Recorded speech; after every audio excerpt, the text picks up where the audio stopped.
Tampa ranked as the most desirable place to live in the US, so it's no wonder it made the top 5 real estate markets to watch for in 2025. With nearly $11 billion in development coming to Tampa, it's changing faster than ever, so living in Tampa, Florida is probably not what you know or remember.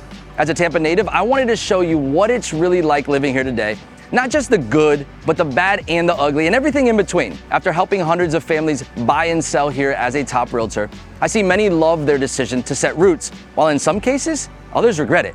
So if you're thinking about living in Tampa, Florida, this video will either help you make the best decision or avoid making the wrong one. Stay tuned.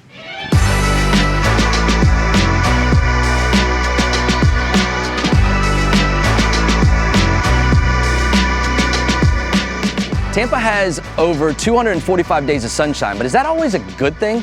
Well, unlike Miami or Orlando, Tampa kind of lets you choose your own adventure. What if I told you that it might very well be on its way to becoming one of the most interesting cities in all of Florida? Want that urban lifestyle with rooftop bars and waterfront dining? Well, we've got that in Water Street and downtown. But maybe you're more into that laid-back vibe with local breweries and vintage shops. Well, then the Heights neighborhood might be a better fit. And speaking of food, let me tell you something that might surprise you about Tampa in 2025. We're not just talking about our famous Cuban sandwiches anymore, although you absolutely need to try one from La Segunda Bakery. Trust me on this and thank me later. But Tampa's food scene has completely exploded. You've got those creative fusion spots like Eulalie to high-end steakhouses like Burns and Charlie's. This might be one of my hottest takes, but I think we've got a food scene that's giving Miami a run for its money now. But I still haven't told you about another thing that makes Tampa completely stand out. And if you've ever heard someone say that Tampa is boring, just tell them what I'm about to share with you in just a second. Now, before we get to that, if you were thinking about living in Tampa, Florida and need some help finding the best place for you and your family, reach out to my team as we eat, breathe, and sleep real estate, and would love to be your local real estate team of choice.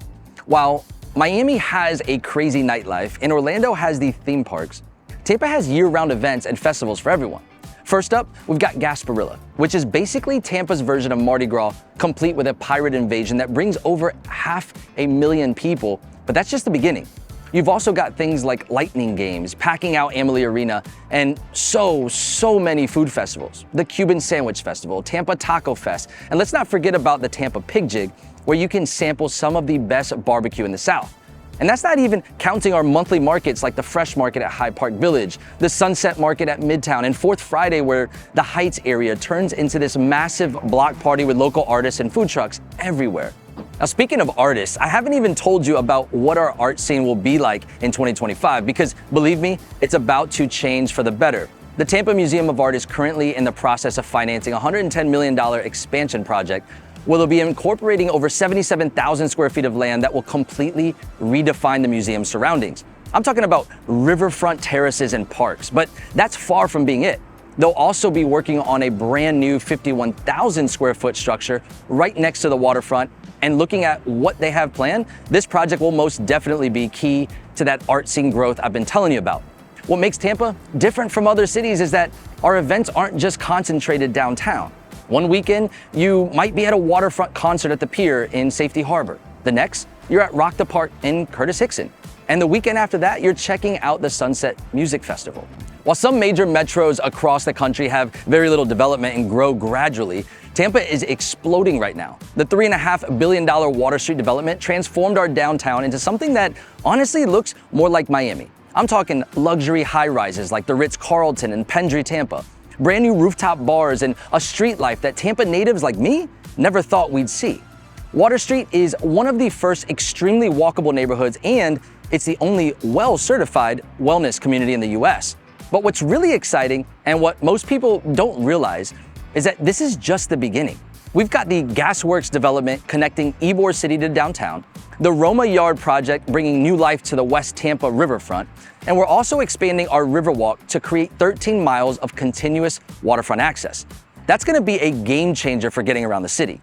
But above all, Tampa is finally getting serious about transportation. I'll be honest with you, if you're coming from New York or Chicago, you'll need to adjust your expectations. We're still a car city, and that's not changing overnight. The Miami to Orlando to Tampa Brightline will also be a game changer when that happens in the future. But at the same time, we're expanding our streetcar system from Ybor City through downtown and up to the Tampa Heights. And there's serious talk about connecting Tampa to St. Pete with a light rail across the Howard Franklin Bridge. And those protected bike lanes you see popping up everywhere, well, that's just the beginning. It's not just in or around downtown too. The brand new 6,200-acre Angeline project in Land O'Lakes is a massive new community mixed-use project anchored by Moffitt Cancer Center's 775-acre medical city, bringing 10,000 plus jobs. Now, I'm super excited to be seeing all of these changes take place, but how about the stuff that's already here? If you really want to enjoy this place like a local from the get-go, wait until I tell you about some things to keep in mind that the tourism websites don't want you to know. All right, so this is where I'm gonna share some real local secrets with you guys. The kind of stuff you won't find in those top 10 things to do in Tampa articles. And trust me, this might completely change how you think about living here. First up, forget about what you've heard about Florida's off-season for locals. November through March is actually one of the best times to be here. The tourists are gone, the humidity drops, and it's just a really good time to go out and enjoy everything that Tampa has to offer. In the winter, when most people are dealing with the cold, you will catch me on the beach playing soccer with my daughter and taking the little one shark teeth hunting. In February, when you might be shoveling snow, the strawberry fields are ripe for the picking, and you will not find fruit any fresher than right in Plant City. And here's another local secret. Some of Tampa's best food isn't those fancy Water Street restaurants. Head to West Tampa for authentic Cuban food, or check out Seminole Heights, which has become one of Tampa's most diverse food neighborhoods. You can't beat the cheap eats in areas like West Tampa that have been around for decades. And in the Heights, you've got amazing spots like Rooster in the Till, the Sea House, and Mandarin Heights. Plus, the area has some great breweries. And that's just a small part of what gives this neighborhood its character. Now, let me keep it real with you. Just for a minute, while Tampa is amazing, there are some things that you need to know before making the move. What I'm about to share might completely change how you approach moving here, and this might be your reality check. So first up, yes, our summers are hot, really hot, and humid too. It's true that a lot of people don't love this kind of weather, but here's what most people don't tell you. While everyone loves to complain about our summer heat, they conveniently forget to mention our amazing winters. When it's 70 degrees and sunny in February, and you're seeing photos of your northern friends shoveling snow, you'll understand why we put up with those summer months. And I already told you about the great fall season too. Overall, saying that the weather will ruin your experience is just not really true. In fact, I love the summertime when it heats up because we create our own Sunday fun day with the kids, and it's one of my favorite times of year. It's also a great time to take advantage of the indoor attractions like museums and shows that have a ton of, but I do feel like we need to talk about the hurricanes because I know it's probably on your mind, and honestly, there's a lot of misinformation out there. So let me break down what you really need to know about hurricanes in Tampa. So first things first, here's something that surprises most people. Tampa hasn't had a devastating direct hurricane hit in over 100 years. Does that mean we're invincible? Absolutely not. We've had our fair share of close calls, like the recent storms Milton and Helene that we just dealt with, which were pretty much as close as it gets, and we've learned a lot from them. The thing is, most people outside Tampa don't understand that location makes a huge difference. While our coastal areas do see storm surges during hurricanes, living just 5 to 10 minutes inland can be a completely different story. I'll give you a personal example. I live right off the river in the city, and even though I'm technically in an evacuation zone, we've never had flooding issues. During our last storm, we just headed 15 minutes north to Carrollwood as a precaution, and outside of loose debris to clean up and power outage for about 2 days, it really wasn't that bad. Now, we can't really talk about hurricanes without talking about insurance, because that's where things start to get really interesting. Tampa's had its challenges with insurance rates, no question about it. But here's some good news for 2025. We're actually seeing insurance companies returning to Florida, and some locals have seen their premiums drop by 20 to 25% in the past year. People don't realize that insurance companies, they have their own insurance policies for hurricanes like what we just experienced, so your regular insurance premiums shouldn't increase because of what just happened. And what if you're buying new construction? Well, your insurance costs could be a third of what older homes pay. But there's one last thing about hurricanes that I just can't skip over. The way we handle hurricane preparation has actually created this incredible sense of community that you really won't find anywhere else. When there are storms approaching, you see neighbors helping neighbors, businesses rallying together, and the whole city working as one. And unlike earthquakes or tornadoes that give you very little warning, hurricanes at least give us time to prepare and make smart decisions. And want to know what the best part is? After recent storms, Tampa's doing something really interesting. We're not just rebuilding, we're rebuilding smarter. The city's looking at strengthening building codes, improving infrastructure, and being more thoughtful about development in those flood-prone areas. Some developers are even specializing in hurricane-resistant properties now, which is pretty exciting for anyone looking to buy new construction. And speaking of buying, we need to take a look at one final aspect of Tampa living. Believe me, when I tell you this could be the thing that defines whether this is a perfect place for you or not. But before we get into that, I'd love to know what you think of Tampa so far.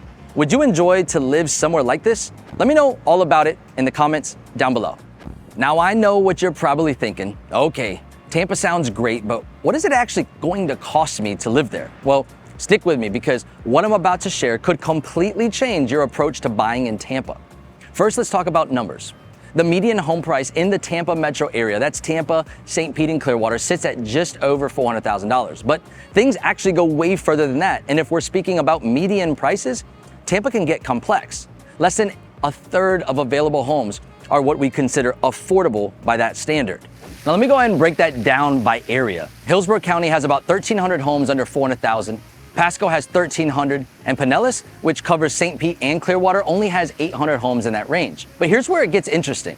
Our most popular price range is actually between 500,000 and 600,000, and we're seeing plenty of action in that $1 million plus market too. Why? Because Tampa has this incredible variety of housing options that you just don't find in other cities. I'll paint you a picture of what's available.